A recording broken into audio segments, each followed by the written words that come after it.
And what's this one? Walk. Truck.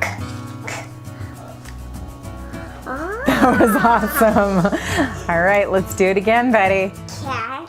When children are learning about words, they what need to sound be is that? able to hear all the sounds in a word and figure out what letters make those sounds.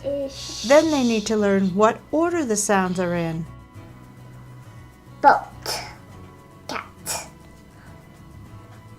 I can't believe this.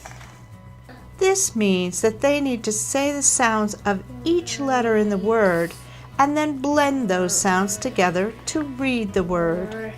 Teachers call this phonemic awareness. There's Taking words apart and putting them back together helps children learn how to read and write.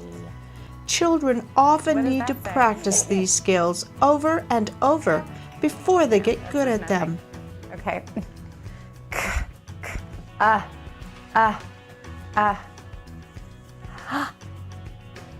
cup. Here are some fun games that will help children learn phonemic awareness.